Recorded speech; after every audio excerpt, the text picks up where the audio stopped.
All right. Well, warm welcome to my good and dear friends, Riyaz, Motan, John Prendergast, and Adyashanti. I'm Jonathan Guston. I'm the founder of Purpose Guides Institute, who's hosting this event. And this is an interview slash conversation with Riyaz, and also a fundraiser for him as well. There'll be a link in your chat. So if at any point you feel moved and you'd like to support him, please avail yourself of that. So I'll just tell you how this came about. Just 4 weeks ago, I was sitting with these three dear friends at lunch, eating our quesadillas and salads, and Riaz was on fire in the best possible way. He was just transmitting pretty much nonstop, and I felt incredibly blessed to be in his presence and learning. And I also thought, shoot, I should have, pressed my iPhone secretly and recorded. And when I left, I thought, well, hmm, I have an idea. There again, and continue the conversation, just as, for friends, but also allow people you know, to come and listen. So that's what we're going to do. Um, I'd like to just share a little anecdote. Shut this phone off. Okay. A little anecdote before I just make my first question to Riaz. That day, you guys don't know about this, but it was pretty funny. My 15-year-old son Yi had a chance to connect with John Prendergast, who he's known his whole life, but only every few years. And so they had a little conversation. And afterward, I said, "How was the conversation, Yi?" And he goes, "That guy's terrifying." I'm like, "Terrifying? John?" And he goes, "Oh, yeah." I said, "Why?" He goes, "I think he's brain dead." And I'm like, "Terrifying and brain dead? Where could this possibly be going?" And I said, "Would you mind like just bringing that out a little bit?" And he goes, "Yeah." He goes, "So he's looking at me and he's only listening. There doesn't seem to be a thought in his head." And I had the feeling like he was like a father, like listening to his one son, but he was like a father to everybody. But in that moment, it was just to me. And he said, I thought to myself, if I put a gun to this guy's head and said, I'm going to shoot him, this is my son, he would just go, why would you do that? As opposed to like any fear, And I was like, wow, okay, that's really something. And he goes, yeah, yeah. And I'm like, are you sure brain dead is the right word? And he's like, well, either brain dead or enlightened, but one of those. And Close call. what's that? It's always a close call. It's a close call. They look a lot alike. And I said, well, in that case, son, you actually met my friend in a Mhm. way that I wouldn't have predicted. Oh. Um, and I didn't give him like a non-duality lecture on the nature of self, but he something was touched in him, Mhm. that stillness and silence. So this is, of course, the meta theme, what is the nature of self here? And Cancer as a big character, a huge character in your life, Riaz. So I love it if you would just, like give us a little update. I mean, I saw you 2 days ago on Zoom, but maybe John and Adya didn't. And maybe just tell us a little bit about, your story and just an update, like where you are now, first sort of maybe physically and then, psychospiritually. Yes, thank you. Thank you, Jonathan. First, I just want to say I'm so pleased to be here. And at the beginning, when people just started kind of populating the screen and coming on, I felt this overwhelming feeling of just love, really, and gratitude for so many people that I know that I'm seeing, and so many people that I don't know that are showing up for this. So I just want to say I'm so glad to be here. And I'm so glad you're here. In a way, there's a part of me that's like, wow, I can't believe everybody's showing up. It's I've been on this very intense journey, as you mentioned, and it has been quite the ride. And I've been talking about it. I came to realize I didn't start talking about it this way, but at some point I started to realize, oh my God, cancer is my teacher. And eventually it was like, it's my greatest teacher. It's just really profoundly um, impacting me. Um, so yeah, and I was surprised. What I was surprised by is I was going through what I was going through, and then this just seems to be my makeup. I talk about what I'm going through, and I talk about the ins and the outs of it, and the beauty and the glory of it, and the horror and the terror of it. And strangely enough, what I started to notice more and more was that people seemed really interested. People weren't turned off by it. People weren't pushed away by it. At least most people weren't. The people in my immediate circle kind of almost sort of kind of flocked towards me and say, "I wish I had the recording button on with you," and then I started to write about it. I started to write about it mostly in Caring Bridge, and once again, that kind of response started to grow, and the kind of following started to grow, and so I've just been surprised by that. By it seems to be that articulating what I'm going through seems to be of benefit to others. So I hope that's the case today. And I want to say I'm coming in today just kind of limping, across the line, honestly, just to get here this morning in somewhat shape. I needed my wife to just pull it all together, pull me all together. I told her this morning, you're just you're just a part of me, and I can't really fully, I can't function. Not even fully. I can't function anymore. So it just shows how kind of diminished my capacities have become, and how much I need. And first of all, I just want to say how grateful I am to my beloved for that. But I guess I want to say I'm coming in a really particularly intense way on the physical level, and I'll say more about what that is. But it didn't start that way. It started way back a year and a half ago. And I had some symptoms and some difficulty breathing and coughing and energy-wise. Um, but the diagnosis came as just a pile driver. Like, we were thinking, oh, do I have a flu or do I have a virus or, a respiratory thing? And all of a sudden it's like, no, you have stage 4 lung cancer at the get-go, which meant that not only was it actually quite a lot in my lungs, but all over my body, multiple places, my liver, my lymph nodes, my brain, my hips, my spine. Like, it was pretty rampant, and it was a horrifying kind of diagnosis at the beginning because it just felt like it's just too big to deal with, and I was in shock. And so maybe I'll start there because I want to say there's been many stages to get to this point, and I'll talk about this point and the hardships of this point, maybe eventually. But I started out with some hardship, but mostly just this like incredible prognosis, diagnosis, but really prognosis.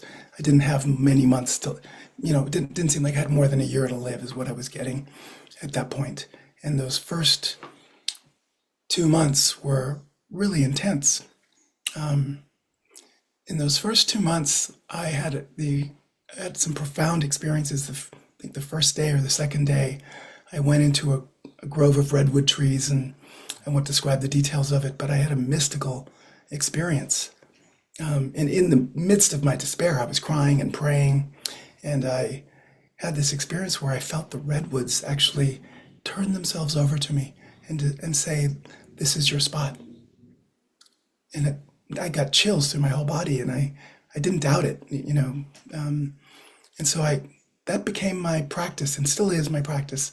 I go to those redwood trees every morning, and I've had so many profound experiences in those trees. And also, it's just a resourcing. It's just a kind of setting my day, setting my intention, grounding with nature, connecting to spirit, and trying to kind of live my day from a centered, clear place. And almost always, I walk out of those trees very differently than I walk in those trees. So I was at the very beginning. I felt guided. I felt supported in a mysterious way, and I felt really grateful for that. And then what started to happen in the, we were dealing with all the medical things and the appointments and diagnoses and, looking at what the treatment options were, and they weren't really good, very, to be honest. And what I just got was that I just couldn't hold on to anything. There was just nothing to hold on to. And the obvious of that allowed me to just let go. I was like, okay, I'm not going to hold on to anything. And then actually I started to discover this profound peace and liberation and courage and presence and joy each day, that like it didn't matter what was happening in the future or what would happen in the future. I was just alive and present and grateful.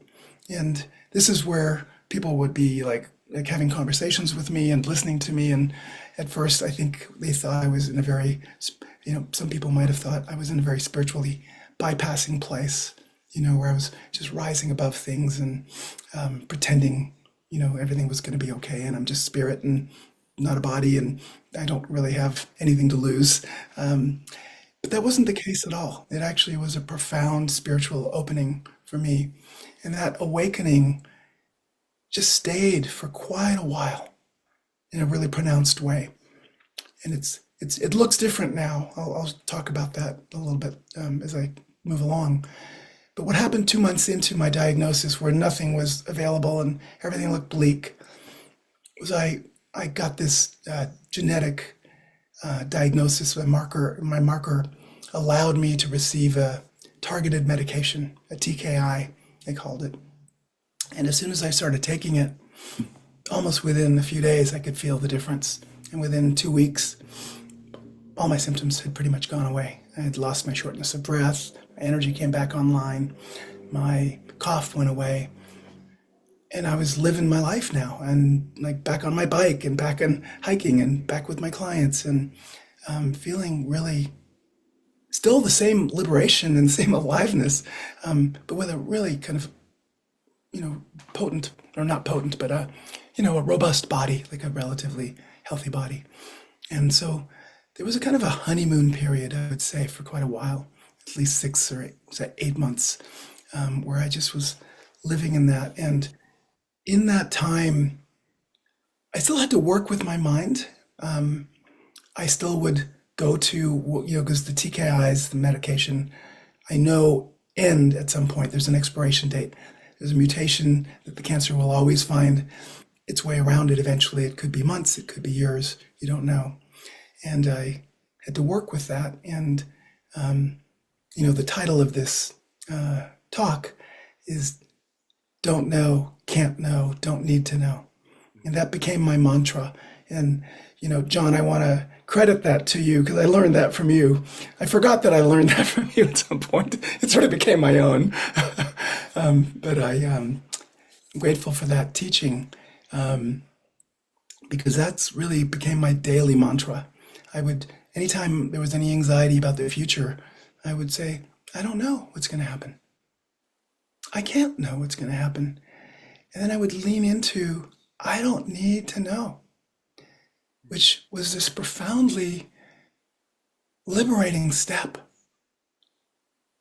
It took a little courage because I had to let go of my mind wanting to know. But the truth was, I was really okay not knowing. And then I went back into that same liberation, that same, I'm alive, I'm present, I'm here. And I got today. I was so alive and so grateful for each day. So that was part of what was happening in those early few months. Um, in addition to that, I won't maybe go into a lot of this. Uh, Maybe I should say this. What started to happen almost from the beginning, yeah, from the first day, I just started to cry. This thing just cracked me open. From the moment I got the diagnosis, with all my friends around me, to the next morning when I happened to be in the trees, and it just continued. Um, I I think in the last year and a half, there probably hasn't been more than a handful of days that I haven't cried, and that's really unusual for me.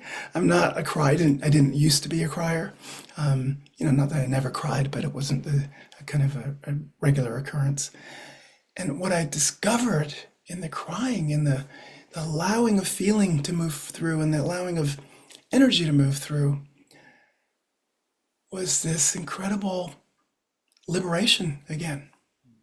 I, um, every time I cried, I just felt free. I felt like whatever it was that was bothering me, I was tense around, or, uh, you know, it just washed through. And crying became my superpower. Anytime I felt any discomfort or tension, not any time or anything, it was particular things, I could find that I could just cry. And there was a kind of an unabashedness about it. It didn't matter who was there, who was around me. Um, and That's continued. That's still here till this day, and I'm grateful for it. But that was one of the openings. What's one of the awakenings? It's like it opened up my emotional body in a sense, and that's continued, as I mentioned.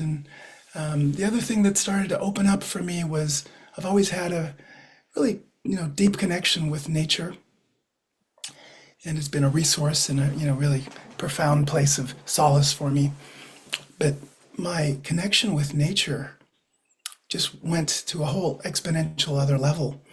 I started to have mystical experiences in the woods, in the tree, where just these profound experiences were happening, where I was once again just seeing things and feeling things and communicating with the natural beings, and feeling a tremendous sense of connection and interconnectedness. And so that opened up for me. And then the other layers that opened up for me were I started to see and be able to talk to my ancestors. They would just show up. My father, who died from cancer when I was 15, would just show up regularly, and we would have dialogue sometimes. We would have tearful exchanges sometimes. We would just sit together. It was beautiful. And his mother, who I didn't really know very well, would come to me as well. And there was anyway, so a lot of healing has happened, I want to say, actually, on the ancestral level. It's been one of the gifts as I've really worked through, had to just work through, because it's showed up through a lot of ancestral pain, actually, not just my pain, but their pain, and just the kind of thing that's moved through my karmic family lineage. And that's another place I feel cleared out. I feel really like something's really opened up. So there's another gift of the cancer. Um, Similarly, I had a lot of childhood trauma come up. Um, I had a lot of somatic memories of when my father had his initial diagnosis, and I was a year and a half old, and I just somehow could feel and remember the trauma of that bomb going off in my family system, in that young little boy's family system. And I could feel not just my own, the impact of that in my own nervous system, but I could feel the impact of my brother on my brother, and the impact on my mother and what she was carrying, and what my father was going through. And all of this was happening kind of just in a healing way. It was just moving on its own way, and I was trusting it. And once again, many more tears. So much clearing out, so much healing on all these different levels have been happening and continue to happen, actually, but profoundly so in those first few months or so. So let's see. What happened is that after about 6 months of being on this medication, sure enough, it stopped working. And my scans showed progression, and our worst fears kind of, popped up. It was much earlier than expected. There's a bell curve with this medication I was taking, and I was hoping I'd be in the years and years part of it. I ended up in the really kind of almost the far left side of it, or and so that just was what it was, and it was a big loss, and now I was thrown back into that not just kind of a distant uncertainty, but a much more immediate sense of, oh wow, what's going to happen now? And my body was starting to have a few symptoms. Anyway, I won't go through all the medical details, but since then, I've tried other medications that haven't worked, and my body has continued to progress with the cancer. And the way that that shows up has been showing up for the last few months and still shows up now is I've had back pain up and down the spine that is pretty intense at times, and take medication for it and it helps. I have a cough that sometimes can just be kind of debilitating, like I just coughing all the time and it's very hard to talk. Luckily, that's not the majority of the time. Just as a sort of intermittent cough that you probably will hear today as I talk at some point. And shortness of breath, you can probably hear that and feel that in the way I talk. And various other little things. I probably can't even list all the, leg pain, kind of a nerve pain down my left leg that at times has been really debilitating. So things over the last few months, the last 6 months, have intensified on the physical plane.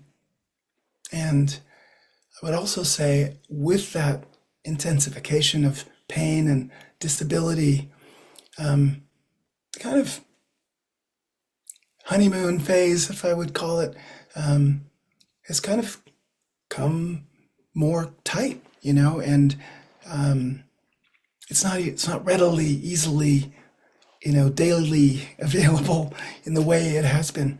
And what I've found is I've been thrown back into my practices, just the simple things that I started out with that got me in some ways, I felt kind of to a place of, relative health, mentally and spiritually. And then I kind of feel like I had some years where I just got to coast mostly, where, I was sort of free from most of that kind of pain. And as Eckhart Tolle would talk about it, like the pain body. I had very light pain body for many, many years prior to my diagnosis. And I was, enjoying that and grateful for that. And as the pain in my body has intensified, my pain body has resurrected. And when I say pain body, I don't just mean the physical pain. I mean the way that our mind and our thoughts and our bodies contract and try to navigate that situation, which, as many of you will know, can be quite intense at times. And so I've been reduced to a kind of beginner level of practice again, and really having to come back to basics. And I can talk more about that. And so when I come in now, in these last couple of months with so much more discomfort and pain, I'm not coming in with what I probably would have come in with a couple months ago or even a few months ago, which is just kind of like, oh, let me just share some of the kind of the openings and the insights and the, freedom that I can feel. I'm really wanting to share with you now what I have to do and what I do to work with all of this to actually bring me back to a place of relative ease and calm, and from there be able to experience true presence and um, feel like I'm back in my center. And so it's almost like I get there every day, but I have to work to get there. My mornings, oh my God, it just feels like somebody threw me in a pit in the morning, like a big pit. And like my morning is spent trying to climb out of the pit. And then at some point, I come up and I'm like, oh my God, sunshine. And the rest of the day, I can kind of enjoy just the being on the surface of the earth and being human and really, but it's work and it's not pretty and that's part of my journey and it's part of what I want to share as well. Yeah. Could you share, Riyaz?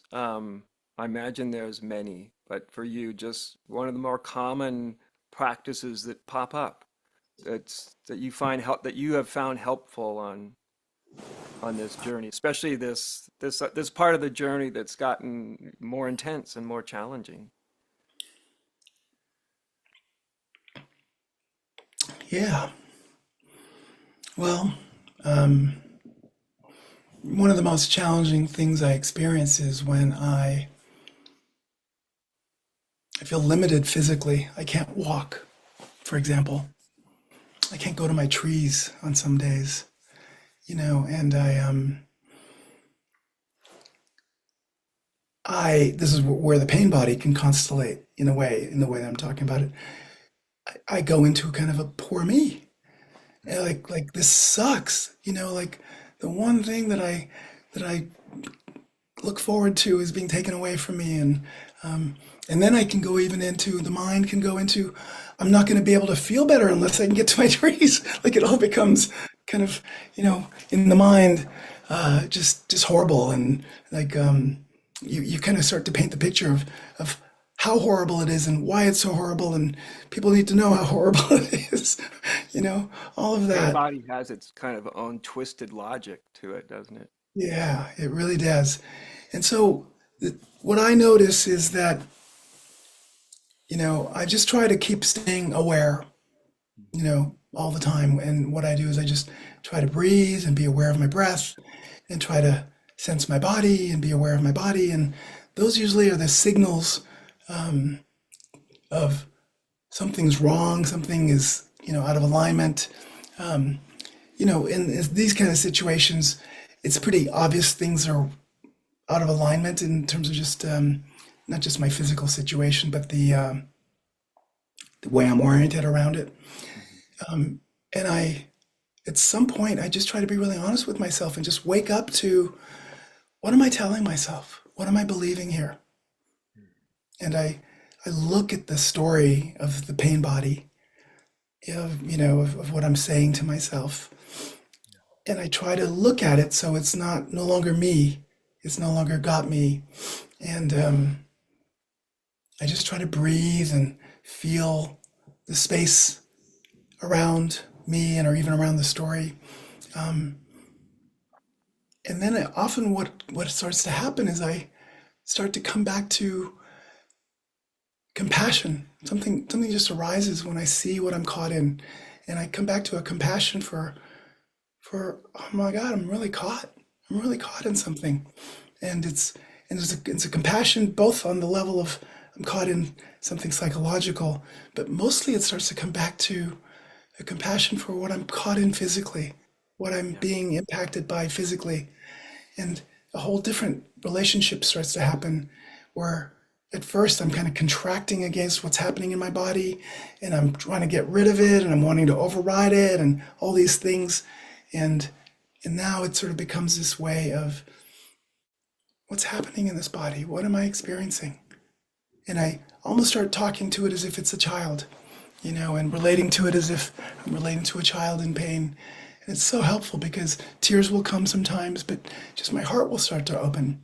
And and now I can just like send love to my leg and to the pain, you know, and um, just kind of this relationship of like, oh, once I'm connected to my heart, um, I'm connected to source, and I can kind of bring that energy and that feeling visually, imaginally, to the parts of the body that are going through it. And often that softened things quite a bit, and now I can start to kind of look around and see, well, what else can I do? What else would feel kind right now or good right now? And it just can shift, just kind of shift the whole thing where I still have pain, but it's not as big of a problem. So that's one way, Adia. And as I Yeah. say, I want to just mention the other way, which is also equally as powerful for me, and I'm really grateful that I have it around, is I talk about it with a loved one or with somebody around me. I Hmm. just I go to Karen, or sometimes I'll go to my friends or my men's group, and I'll just be able to say, I'm suffering, you guys. I'm hurting. I'm having a hard time.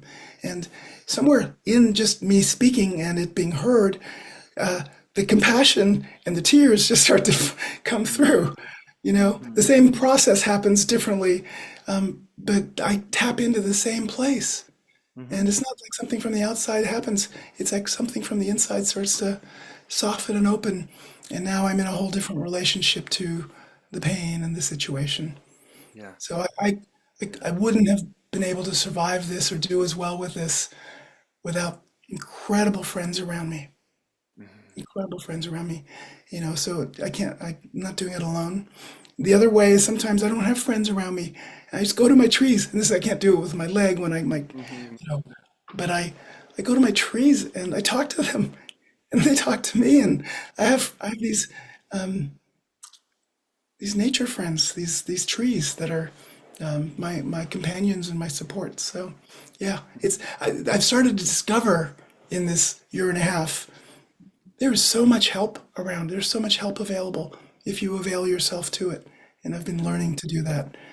For somebody that's been just pathologically self-reliant most of my life, that's been one of the gifts of it, is to ask for help and to receive help. Hmm. Yeah. This really feels like a critically important point, Riaz, and I know in our conversations over the months, this has come up again and again, just being available to receive, right? And you're so much speaking about the availing yourself to the depths of the heart and how that brings space on many levels to your experience and openness to receive love and support. Yeah, that's been one of the profound gifts, is how much love and support is here. And I've learned to not just avail myself to it, but to really receive it, like to really take it in. And it's like mana. It's like this incredible, energy that is profoundly healing and touching. And so that's one of the gifts in this journey. And to let go of the role of being the helper. That too, that's a big one. Yeah. I will say, just maybe this is a good segue. I have been the helper my whole life. And in many ways, I've been a therapist, and then, sort of a spiritual teacher for the last few years and holding people in more group contexts. But separate from that, in my family, that's been my role. I've sort of been the helper, the healer. And in a lot of my friendships, I tend to hold that pole. It's changed over the years, actually become much more equal. But for many years, I kind of just naturally, or kind of would just fall into that pattern, and I often feel really frustrated by that pattern because it was a role that was not authentic to my being. And this cancer has retired me. It's just pulled me out of my life. It stopped me working. I couldn't see clients. It stopped, everything. I stopped my retreats that I loved. And I, kind of pulled back from a lot of my relationships. And all those patterns just kind of broke apart. And people kind of knew, well, I don't gonna bring my problems to the stage 4 cancer guy. So I kind of got a freebie. It's like I was just sort of free, and I got to experience myself with a lot of space and no roles, and particularly out of this, I think, kind of core role, which is, I think, a survival pattern for me. It was sort of very, very young, which is, I will be okay if I take care of others. That's how I'm going to be okay. And so that just has kind of kind of come up in to be seen and to be liberated, and now I have this other just kind of profound liberation that I have now, which is I don't feel like I need to be anybody or anything. And I just, when I'm with my friends or when I'm with anybody, I'm just with them. And I just feel really free. Like, if I have something to offer or share, I'll share. And, if I don't, I don't. And if they're going through something difficult, I can empathize. And but there's not a stickiness around it anymore. I don't find myself constellating into patterns, which is really wonderful too. You know, um, I wish I didn't need to have a diagnosis as severe as this to get that lesson or some of these other lessons, but apparently I did. So whatever it takes, I guess. Mm. Yeah. I was very touched, Riaz, when you early on said you realized there was nothing to hold on to. There's so many levels to that. You're articulating one level right now, a kind of unconscious role identity that you assumed unknowingly as a child and then acted out for much of your adult life. But there's so much in that simple phrase, there's nothing to hold on to. It really resonated for me when you spoke those words earlier. Just wondering if there's anything more you might want to Yeah, I think that's just say about that. it goes on multiple levels. Like you were saying, it's definitely around this sort of identity. It's like there's a letting go of that. I don't need to hold on to that. Um, on the deepest level, it's like the body is deteriorating. It's doing what it's doing. It seems to be kind of on its course, um, and there's just a recognition of like I can't hold on to that. I can't hold on to the body, and so that's been a lot of my work. When I say work, so been a lot of like letting go is not simple. It's not just like, oh, I need to let go and now I can let go. For me, it's been profound. I've been letting go of my body in stages. At first, it was letting go of my body's capacities. I couldn't ride my bike anymore, which is, such a dear thing for me, or I couldn't, hike or things like that. And then eventually it became, I can't offer retreat anymore, which is another, dear thing. And in when I say I couldn't do those anymore, with each of those things, I had to really let myself feel them, to feel the grief, honestly, and feel the out of controlness of it. Like I can't change this. And sometimes that's part of when I talk about the crying, it's like yeah, there's been profound like moments of just letting go, and I'm crying about it, and then somehow on the other side of it, you know, oh, like something's let go, something's relaxed, you know. But it's a very somatic and emotional thing, not just a mental thing, actually. Um, and so I've had that over and over again. And, the most profound layer of it was about a couple of months ago, where I just hit another layer of debilitation where I just lost a lot of my energy and my strength. And I was sleeping, 12 hours, and I was waking up exhausted. And I would just kind of drag myself to the kitchen table and kind of just plod my way through my day. And I remember, this is another profound kind of realization and experience for me was I remember just um, really struggling with that experience of um, limitation. And I didn't realize this until I was probably doing it for probably a few days. I was hating this body. I was hating the experience of having this body. And I was resentful that it was not my old body, my old capable body that was so, able to do all sorts of things. And as soon as when I realized that, it's like, oh, I'm making myself miserable during my day by resisting this experience of limitation.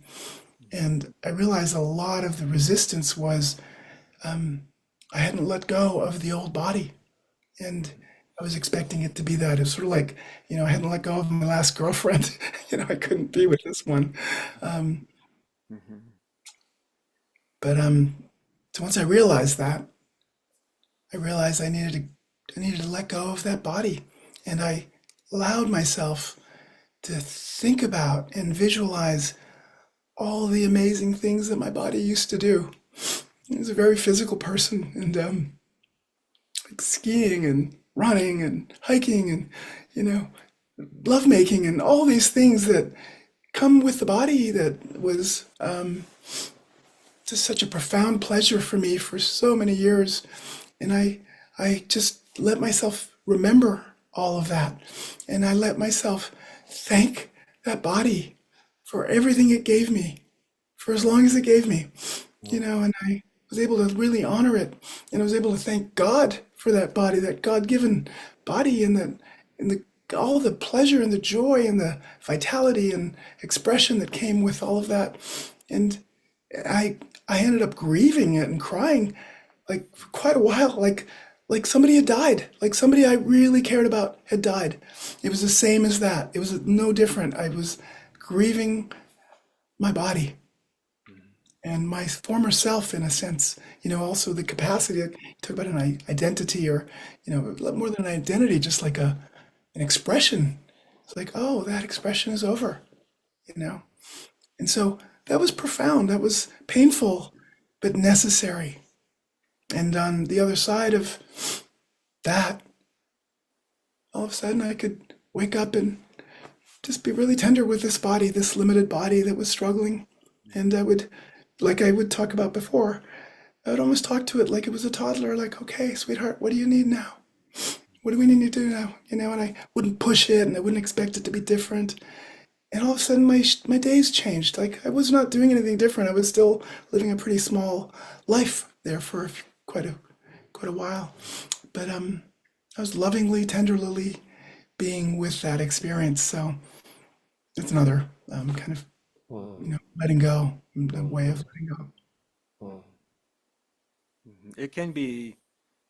I hear. I want to see how this resonates for you, Riaz. I hear this sort of theme. You're not using these words quite there, but it seems like a lot of the process is just a wearing away of. This isn't the right word, so pardon me. I don't have the right word, but it's like a wearing away of our very subtle, like pretenses. Right? I'm a strong, fit guy. You know, well, maybe at that second you are, but the next second you may not be. And all these ways that, you see yourself, and, and there just seems to be this eroding of those subtle, I mean, a lot of this is our subtle layers. The effect can be quite big, but, these subtle layers of just finding your authenticity, which I do think is one of the more amazing things that anybody can ever achieve, is just finding their authenticity in a really real way. You know what I mean? Not a hip way, but Yeah. that's part, I feel that in you as well. And of course, I think we could all agree, being friends of you for a long time, before the cancer diagnosis, you were amongst the most authentic and open people that I knew or I've ever known. You know what I mean? So, and it just goes to show. I mean, I had my own versions of we can have really amazing clarity, and then something hits you, right? Yeah. And then it's a rediscovering clarity or the open heart or whatever we need to discover at that level. And then it gets another level of challenge. And can we find it there? And this, I'm just kind of articulating what I hear as undercurrents and like a themes in what you're saying. Does that resonate for you? Yeah, totally resonates. And the way I'm relating to it or thinking about it is I feel like life is sort of stripping away layers of my identity, layers of my capacities, um, one by one, slowly. And I'm getting this sort of horrible but wonderful front row seat to like wow, what's it like to no longer be able to do X? What's it like to be this version of a human now? It just constant. It's constant, and it doesn't stop. Like it's not like I arrive at this place and then go, okay, that's what it's like. It's like, oh, here we go. It's tomorrow. It's next day. It's like here's your curriculum. Don't stop. Like we're keep going, and it's relentless. And sometimes it's a bitch of a teacher. It's like sucks.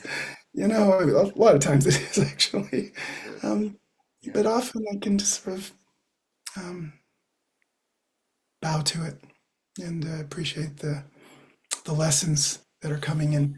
Yeah, it just feels like I'm being stripped away into what? Right? Into something essential that doesn't seem to get lost so far, but is not um, an identity. It's not something I can kind of say I am this or I am that. It's just I'm just kind of being, you know, shown like you just are.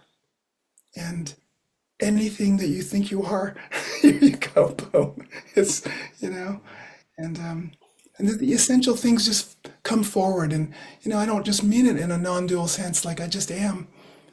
Um, because what gets stripped away and what seems to remain is this incredible love, of um, of the people around me. That just is growing. Like I just, that doesn't get diminished so far. It seems to just get blossomed in my love of nature and my connection to nature. That that just really grows, and so for me, those seem to be essential aspects of my being. You know, they don't seem to go away. They seem to be growing. Yeah. Yeah. Yeah. Get kind of revealed more and more as the layers come off. Mhm. Mhm. Hmm. Yeah. Your mantra that you call it, don't know, can't know, don't need to know. You've been basically pointing out so many things around that already. But I wonder if you would just each of those, just say something if you want to directly about, I don't know, I can't know, and I don't need to know. I've found you sharing that with me over the last 6 months to be just really so useful. So thought I'd Mhm. throw that out there. Yeah, it's funny. It seems so simple to me now. Maybe it's just after a Hmm. while. But I'll say this. Anytime I find my mind kind of getting a little preoccupied about the future or a little worried about something, and there's so many things to worry about in my life and in my diagnosis and in all the uncertainties, you know, um,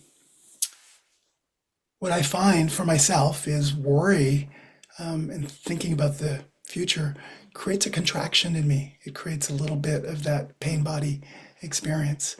So as soon as I notice that, I might notice it somatically. I'm like, before I even catch it, cognitively. But as soon as I notice that I'm trying to figure out the future, trying to think about the future, trying to imagine and predict, um, I just stop and I say, I don't know. I don't know about what the scan's going to show, or if I get into the trial, or I just don't. This is the truth. I mean, it comes back to truth telling. You know, to yourself, you know? It's like, oh, that's the truth. I don't know. And then the next is I can't know. My mind has been scrambling. Like, oh, I'll you know, I don't know what I'll. Your mind comes up with all sorts of ideas of how you'll circumvent the doctors, or you'll get ahead of the line, or you'll get some information, and it's just like the truth. Often the truth is I can't know. I can't really know about the future. And once again, it's just the truth. And just once I just so once you hear the truth, something just goes, oh, okay, you're right. And then the cool thing is, I don't just get stopped there in this sort of dejected place, like, okay, I just have to sit with not knowing. I just have to sort of be okay with this situation. There's that last question is to me, just the kicker, I don't need to know. That's also truth telling, but it isn't a truth we want to embrace most of the time. So there's a certain kind of, to me, there's a certain kind of courage in taking that final step. I don't need to know. And for me, when I walk, it's like I walk through that door. It's like I'm in the whole room of I need to know, how do I know, how do I know? And then I go, boom, I don't need to know. And I'm out of that room. It's like I've busted out. And now I'm just in freedom. And it feels so much better to me. And I feel my life force, I feel my courage, I feel the truth, that truth also, which is I can live now. I'm living now. I can enjoy today. I'm going to enjoy today a lot more if I'm not preoccupied about tomorrow. And so I do that over and over again when I think to do it and when I realize I'm caught. Obviously, it applies to anything, not just a medical, kind of situation. Yeah. Yeah. Yeah. These kind of situations like you're in just sort of, uh, kind of, if we're ready for it, they kind of impose a kind of truth telling. Like Yes. the time runs out. We can still not tell the truth, but the pain just exponentially. And it's kind of counterintuitive, don't you think, Riaz? We grow up with some sort of, maybe subconsciously for a lot of us, idea that if we know, then we'll be safe. Well, there's just knowing in a scholastic sense also. So there's always this idea of more and more and more knowledge, knowledge, knowledge. And of course, there's a time and a place for that. You're talking about something far more essential. Yeah. And it's not something that is, I think it's kind of counterintuitive to most people that not knowing can help you get to a place where your body and mind can actually relax rather than Exactly. be tensed. That it's actually a doorway, even though it feels quite counterintuitive. And I think it goes back to what you spoke about, what I think is so profound, which is it's just truth telling. At the end of the day, it doesn't mean it's easy, but you're not talking about incredibly complicated, sophisticated things here, right? These are very gritty human things that are at the core of every single one of us, it seems to me. You know. And this is a truth before the mind. Hmm. Like you said, you step out of the room. You're stepping out of the room of the mind, of the strategic mind that's always trying to control to be safe. And yet in that stepping out, there is authentic freedom. There's a relaxation, absolutely, but there is an attunement, a recognition of an inherent freedom that's here, regardless of circumstances. And the whole body mind orients, again and again around that profound insight. Um, mm, yeah, I remember when this teaching kind of unfolded for me, and that last step was just such a critical one because it just left strategic mind behind. And so we're not only like, I don't know what's going to happen next, or I don't know what my next thoughts are, but I don't know who or what this is. and I don't need to know. Right? Don't need to know. I can live as this mystery. The other thing I'll say, Adia, you pointed to it, there's a certain kind of urgency or, immediacy when you get a diagnosis like this. Mm-hmm.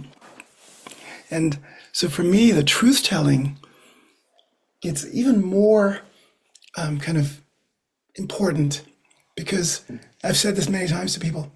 I don't have a lot of days. I don't need to bullshit myself. Yeah. I want to be alive. I want to be present. I want to enjoy. So it's kind of like there's just like, as soon as something comes up that feels a little off, what is it? Do the inquiry, pop it, and Mm-hmm. I get more days that way where I'm really present, really alive. I don't, so it's that kind of urgency to it.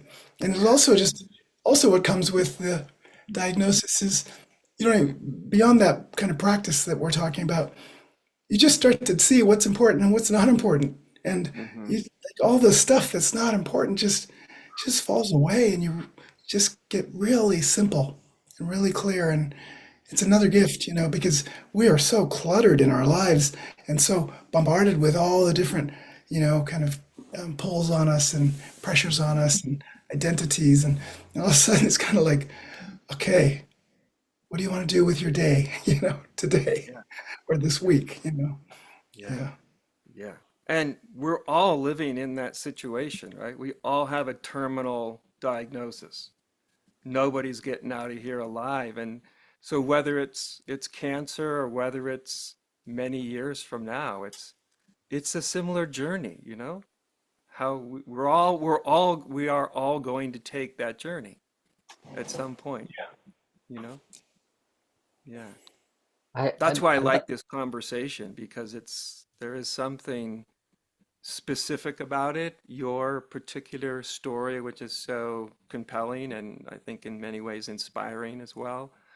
Um, and yet it's a perennial story too of human beings, us, awake or not, meeting our mortality, and and that can be a really freeing encounter when we're stepping up to it, like you're talking about. Your time ran out for you, you know. It's, Yeah. yeah. Mhm.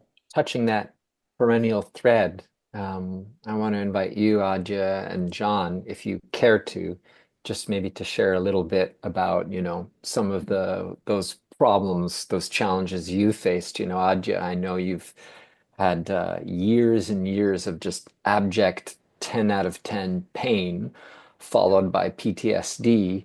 I know, John, you are currently, dealing with neuralgia and have had prostate cancer.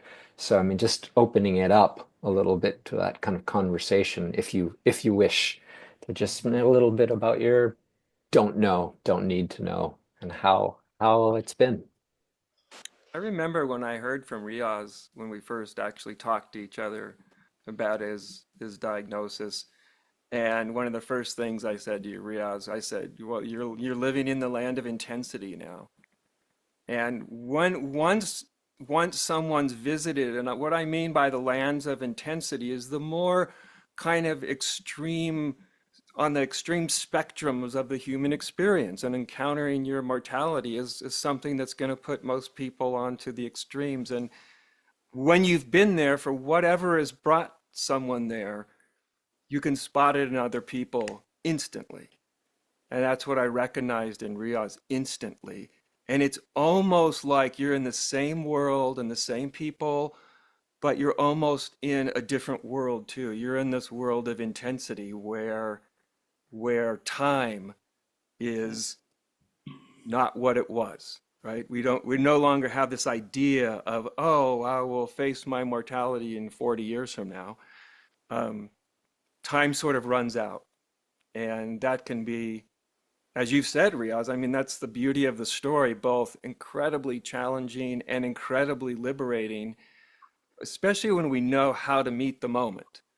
And that's the thing that I think is useful about this conversation. I've often think about the people who are listening to this conversation, people that are in their own edges. You know what I mean? Whatever's got them to their edge, and often the edge is the edge of what I feel like I can take. It can be physically, it can be emotionally, it can be even spiritually.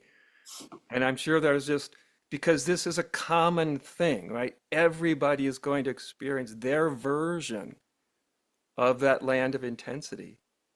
And having to knowing that there are some tools, part of the land of intensity that even your tools cannot control what happens out there. That's part of the encounter. But to have something that allows us to encounter that land of intensity is so useful because often we get there and you get your mind gets fractured and you emotionally get fractured and your last thing you're really thinking about is how what really can kind of help you reestablish a sense of your deeper sense of balance. And it's humbling. That's why I use the word pretense. You know, it's humbling because uh, boy, you can think you've let go of. You can think and you can even feel like there's not much more to let go of here until you run into the land of intensity. And then all of a sudden it's like, whoa, this is this is bringing not now the practice or the insight is having to visit this very edgy experience. And that's a kind of wild encounter. We need some real assistance, whether it's love and support and compassion or some tools or whatever. But even though we've have quite different circumstances, I'm always struck whenever we've talked, Riyaz, is how many similarities there are between your experience and my experience, even though they're very different on so many levels. But there are so many commonalities when there seems to be some threshold that we cross into that land of intensity where life all of a sudden gets very real and like I said, whatever gets you there, it's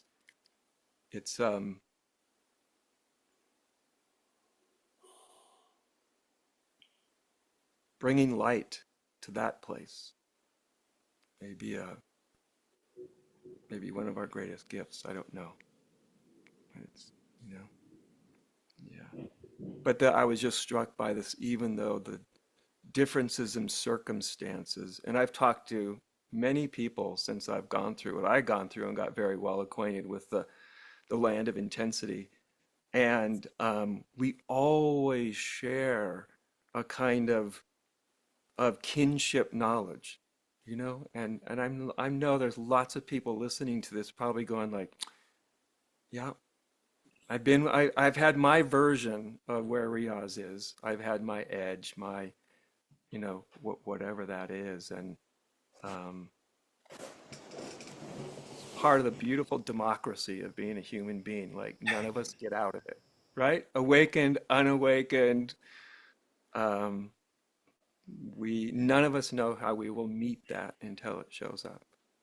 And so when you speak about it, I just feel like there's this almost like a brotherhood, sisterhood of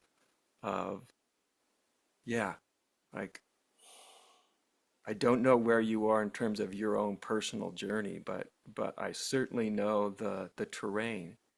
And it's really important, I think, for other people to notice when they're in that terrain, to articulate it, to because sometimes we don't even know, where we are, if that makes sense.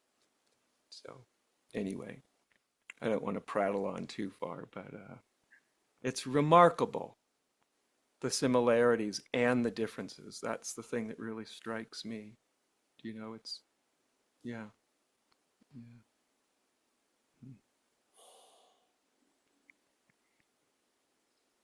I don't know where Jonathan went, if he's still here with us, but He's in the I'll land just of intensity. No, I don't know. Go right ahead. maybe I'll just pass it over to you, John, because I know he was wanting to kind of pose a question to both of you. If there's something you want to share about your own personal experience. Um, I can say a little bit. It doesn't feel that entirely relevant to what you're talking about, Riaz, because it was, I would say that period of intensity was really at the beginning of this unexpected diagnosis of early stage 4 prostate cancer, which happened 5 years ago, kind of out of the blue, just feeling no symptoms, really healthy, like you, Riaz, and then, okay, you've got stage 4 and you have a 29% chance of living for 5 years. That was what I was told. And it was just very interesting. What came up for me was not fear, was grief. And I realized I had a mental picture of some continuation that had suddenly shrunk down considerably. And I experienced anticipatory grief. I had the story, my life is going to end soon. And I was grieving, and especially the loss of my closest relationships with Christiane and James, my wife and my son. And so it was very interesting there the tears came. But it's also interesting. Then I got more information and realized, no, this is not quite accurate. And I got treatment, and I've been free of symptoms and treatment for the last 3 years now. So again, don't know. It's like I had a story, that my life would soon end, and it turned out not to be true. It could change at any moment. And I think, so my experience was it just sort of heightened everything that you're talking about. It's just like this moment, this very ordinary moment, like that stop sign there, that asphalt, that line on the road. It's like, oh, that's so wonderful. It was just the most ordinary, mundane things just became very precious and remained so. That was already the case, and it just like turned it up the notch. And that's continued even as symptoms and treatment have eased off. So yes, a little bit of neuralgia right now, but it's hardly worth mentioning. But we're all in the same boat, aren't we? This is your point, Adya. We share the human experience. The bodies fall apart, and the spiritual process, so-called, really the authenticity process, is a profound stripping away of what is beloved and non-essential. And one of the deepest layers of that is the body, and our physicality, and our vitality, and our identification with the body and as a doer. And this is, this stripping away process will happen one way or the other. And we can either dig in and resistant and ignore it, or we can open to it. It's like, this is the curriculum. And what's interesting is it's not a passive curriculum. It's not about, just collapsing and giving up. It's a real heart opening to what this process unveils and reveals, and this radiance of being that's here regardless. And of course, it can be obscured with pain and difficulty. I don't mean to in any way devalue that, and I know you've experienced this intensity tremendously. And yet, what is unveiled and what is revealed is this which is always here. And we're all in this same curriculum, one way or another, myself included. And Jonathan, you have had your struggles for many years, so I encourage you to weigh in here too with this same question. Yeah, thank you. It's been 37 years of chronic fatigue syndrome, and so far as I know, it's not lethal. So it's a very different thing. And one of the things that I've learned from Riyaz, he kept saying, cancer is my greatest teacher, and I'm a slow learner, so it's taken a while. But I have experienced this CFS as just one of my absolute best teachers. Um, on a bad day, napping for, an hour and a half to two, on a bad day, it's like torture. The fatigue is so bad that it feels like it congeals and it's painful. Um, on other days, I'm just like that story, like it would be better if I didn't have to lie in bed, which, it's an okay story, but it's actually just not true. Like, what's the reality of it? And there can be like a letting go. And although maybe I'm a little bored of the bed at some point, I'm like, well, this could be a lot worse. I'm in a comfortable bed and a nice home, and I can go get water in the bathroom. And I'm like, my life is shrunk. It's not my preference. But then within that shrunken life is a letting go of the story. It is so liberating. Do I still want to be healthy? Yeah. But, what's real? What's real? Yeah, thanks for asking. I wanted to follow up with you, Adya, at that lunch. The land of intensity has retired you from your Yeah, it's job. retired me. Yes, It yes, retired you, definitely had much its to the chagrin of consequences. your students. And you said Yeah. something at the lunch rather. You said, I'm a broken down Zen Old master, Zen master. and that's okay. Yes. To me, that just was like boom. And maybe you could just say what you meant a little more by that. Okay, I'll say what you meant. First of all, you have to understand it in the context of the way my very unusual mind is hooked up. It can laugh at just about anything, just about. Um, and so, I mean, in a way, what I went through, sure, I had moments where it broke me, just like snapping a twig or something. And what I mean by that is that is when this is something else I can spot in people that I could vaguely feel it, but now it's like I can see it like with the lights on. Um, is when someone is beyond their capacity to manage their experience. When their capacity to manage has completely broken down, not a little bit, but they're on the other side of what I call their emotional firewall. It's just fell apart. And if a challenge gets tough enough, that's one of the consequences that can happen, and then you have no firewall, sort of, and so that was the most intense part. But of course, if that happens, that's probably going to break you in any number of ways. Certainly did for me, and yet here I am. I don't feel broken. I don't feel necessarily broken down. It's more like a thing that happened to me, and strangely, I'm not only okay about it, but I'm really happy about it. Not happy about what I went through. Never will I look back at that and go, "Oh, that was all just fine." No, I would never do that. But I really,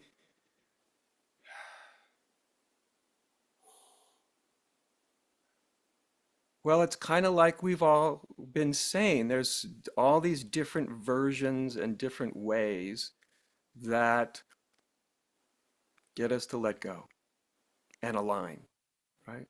Let go of whatever we're holding on to and align with uh, the deeper reality. And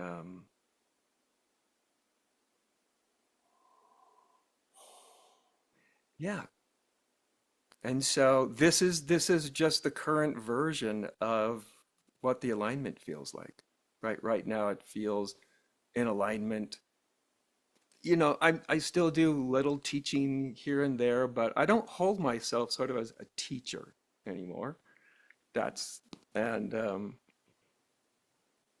yeah, I don't know what tomorrow will bring any more than Riyaz does.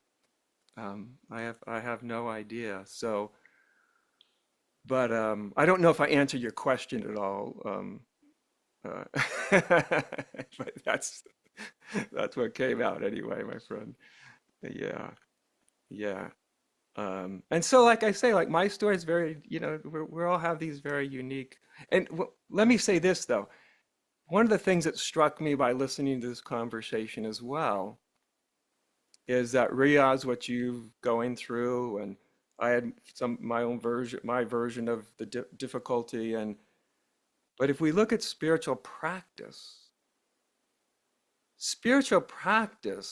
is basically consciously and willingly putting yourself almost in the mind of the land of intensity, even though you can't inauthentically do that.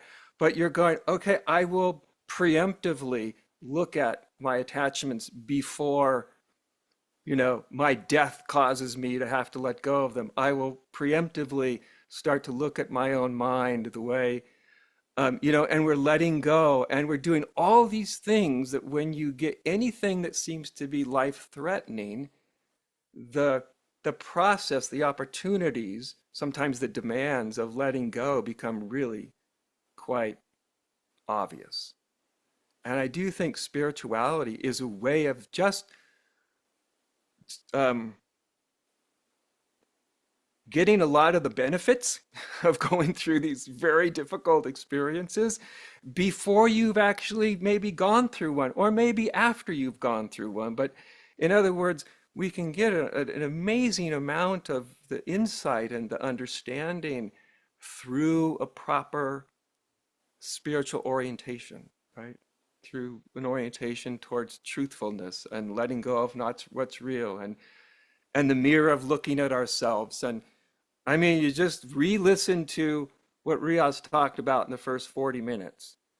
That's spiritual practice, right? That's real spiritual practice. And it does, and I've always found it fascinating that real spiritual practice, it's teetering on that place between life and death, right? It's almost forcing us to encounter the issues of our own mortality and our own ways that we're living in life right now.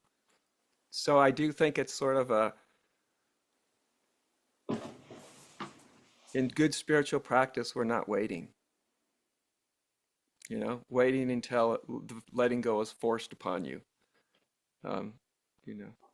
There's an interesting point I'd like to come back to with you, Riaz, but I see you wanted to say something here, so go Go ahead. ahead. You go ahead first. Well, it's about now we're accenting kind of the awakening, the release, the letting go. But clearly, there's been a very powerful healing process that you described that goes beyond your particular experience. That opened you up to nature, opened you up to the ancestors.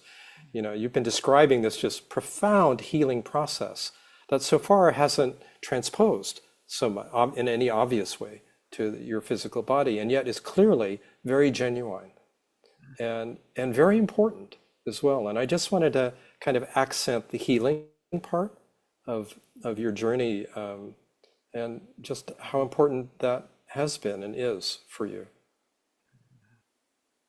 Yeah, thank you. It's been both. There's been healing and awakening, and the healing aspect has been profound and continuous and on many levels. What I wanted to say is it's kind of related to what you were sharing, Adia, and John, you brought this up at first. I think what I should have said at the very beginning is when I got this diagnosis, I was thrown into a shock and a disbelief, and also kind of like just a rejection or aversion to whatever was happening. And I had to sit down with myself and just really like, talk to myself. And I've had this sort of mantra or kind of approach to life that just happened organically over the last decade or so, where I used to just say to myself, and not even say to myself, it just became kind of inborn, kind of kind of natural. Life happens for me, not to me. And I found that to be such a beautiful practice because no matter what was happening, I could have a benevolent and curious response to it rather than a kind of, oh, this shouldn't be happening, this is happening to me. It was kind of like, oh, oh, this is maybe unpleasant or difficult, but what's in it? Like what's in it for me? What is it? What's the lesson or the gift or the energy of it?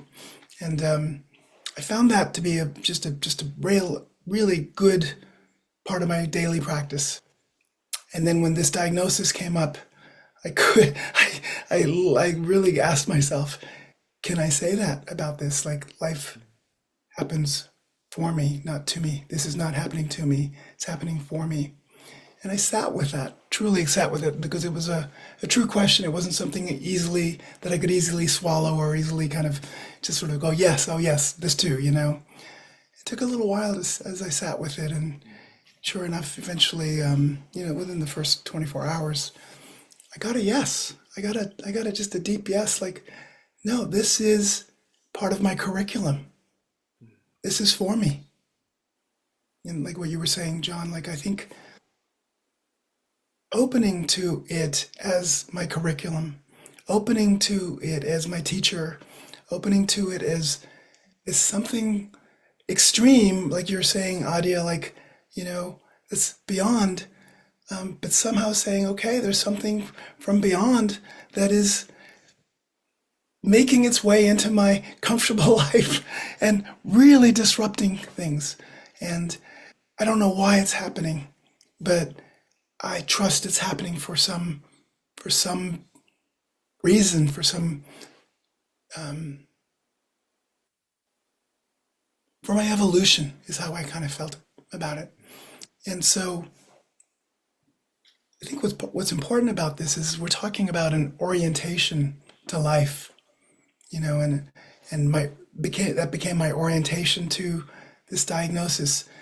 I from the very beginning didn't say this shouldn't be happening. I don't accept you. I don't want you. I mean, all those feelings were there, you know, but when it came down to bottom line, I was like, no, I'm I'm I'm available for this. I'm curious about this. And I think that honestly has made all the difference. I think all of the openings, all of the awakenings, all of the healings, you know, all of the grace, where it just allows me to be with something that, it's horrible and I don't really sometimes don't even know how I'm being with it in such a kind of non-reactive way. I'm really grateful for that. Like that feels like grace to me. But I think it comes from a spiritual attitude and a orientation and an intention that you can't just fake. You have to have it. But I want to put it out there to people, like just to play with that question. Like, is this happening to me, or is this happening for me? And if you really sit with it, like it's really, in a way, what we're talking about is you're talking about something deeper than your personality, because your personality is always about, is this good for me, is this not good for me, is this what I like, is it not what I like. It's really inviting you to tap into something deeper in you that maybe is up for it, maybe can learn from it, maybe has the capacity to be in the extremity and can see this as a part of your path. That's what I got. Some friend of mine said to me early on, this has been placed on your altar. And it just struck me like, yes, spiritually, like this is something that I have to kind of sit with and come to terms with and befriend. And I just want to name that part of it because it's actually been a crucial aspect from the beginning. It's always been there. Yeah. Beautiful.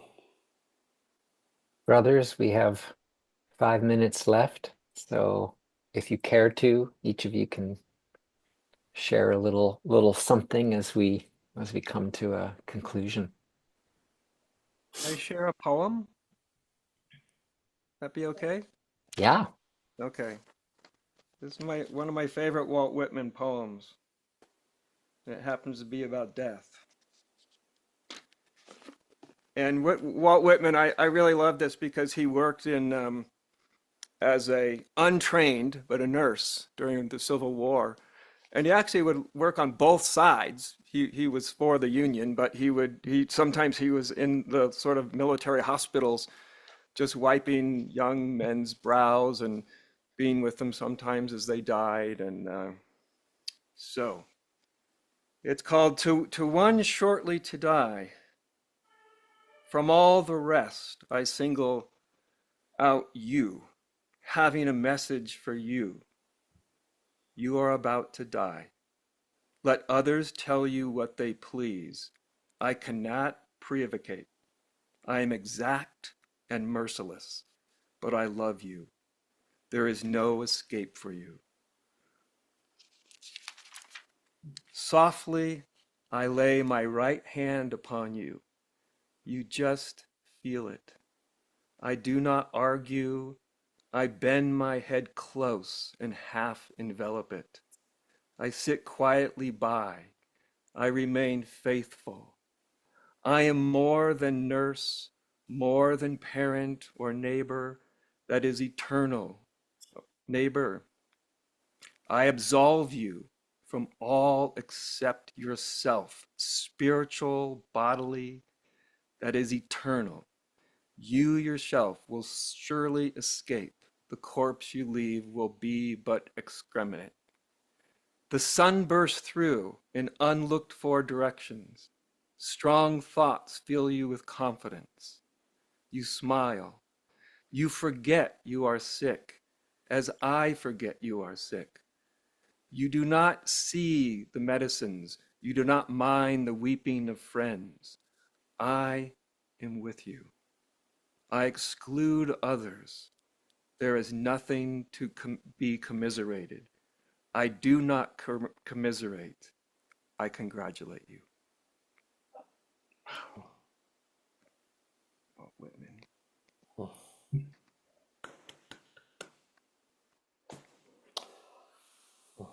What comes to me, Riyaz, is just how beautiful your summary was to share that kind of orientation that life is happening for you and not to you, and this is, you're sharing the teaching, so called. You're sharing the understanding these last few years in a very potent and profound way. You've been doing it with friends and your students, and you did it once again today, and it's deeply touching. It's very real, very authentic, heartfelt, and a beautiful gift to all of us. So I very much appreciate your rallying and coming forward, despite pain and discomfort and exhaustion, to share your life, your understanding. It's profound and very, very life-giving. So thank you, and lovely to be with you, Jonathan, and you, Adya, as well. Well, maybe I'll just say something just after you, John. I appreciate what you just shared, which is, thank you. I do feel exactly what you're saying. And, John, you and I have talked about this.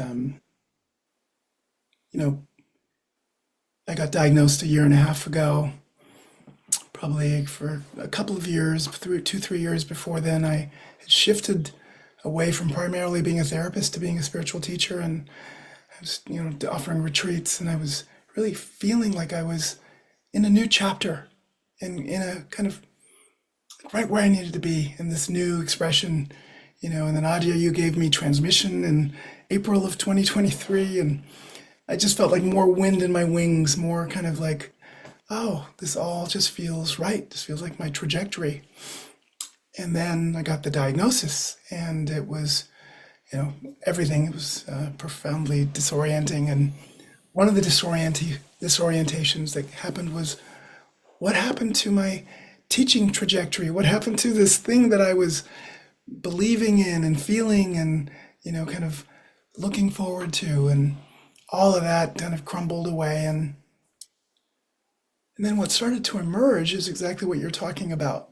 Is I didn't intend this, but I just started talking and sharing what I was going through, and people started saying, and recording me and saying you should record this, or I should have recorded this, and all of a sudden they were like, you're teaching more than ever before. But I was not intending to teach. I was just speaking from my direct lived experience, which was profoundly alive and profoundly awake and profoundly discovering day to day a lot. And I was just articulating from the front edges of that. And what emerged, and John, you and I have talked about this, was like, this is my teaching. Like, like maybe this, last stages of my life and how it's informed me and how it's living through me is my gift, is my offering, is my sharing, is my teaching. And that's what I have been doing, and that's what I'm doing today, I guess, in some way. And I am so profoundly grateful for the opportunity. And like I always say, every time I teach, may this be of benefit to others. And I, really truly hope it is. So thank you for giving me the opportunity. And I hope it touches you and you take it with you. Yeah. Oh, Brother Riaz, I'm I'm just so touched by the way you live. I've known you for, I think, 28 years, and I remember meeting you when we were trainees, and we met in silence. We just fell into a kind of a gazing, and I should have known, oh, well, this is going to be something. And I have a friend, and he has a little saying, "Wake up, grow up, show up." And to me, you have been an exemplary human in my life. Um, Waking up, to the unbounded, waking down, as it were, to your purpose, to teach, to love, to be unbounded love. And then this other part, and behind your back, Adia and I swimming around in the hot tub at Toby's, we're like, you know what he is? He's a grown ass adult, which is about the highest compliment I can give a human being. So Yeah, that's what we said. that's what So we said. Yeah. we did. It's beautiful to behold. So and I do want to end with two invitations for folks to support you if they feel called. Um, One is the GoFundMe page. There's a link below when you're listening on YouTube, and all the funds go to, or 97% GoFundMe holds on to 2% or something. Um, and there's a sliver, there's a possibility, there's a treatment in Detroit that if Riyaz has enough health, he can get there. And then it's a lot of plane flights and a lot of expenses. On top of everything, cancer apparently is very expensive. So it would be wonderful if you could reach out to him in that way. And then the second is in this YouTube video, if you just go below, um, please write a comment or a sharing or a blessing. And he can go to it, and if he wants to, press that little like button. It's just a way of loving our friend back for all that he's given today and his whole life. So those are the two invitations, the financial one and the a demonstration of love through words. Um, Marlena and Rachel, am I forgetting anything? Probably am. And if I'm not, good. Nope. Okay. Well, then it'll interrupt me if so. All right. Yes. I love you, brother. So, so, so much. I Thank you love for you being with too. us. Thank you for being with me, for being together, for coming together. Yeah. Great love. Wonderful to be with you, my friends. Nothing like good friends in life, really.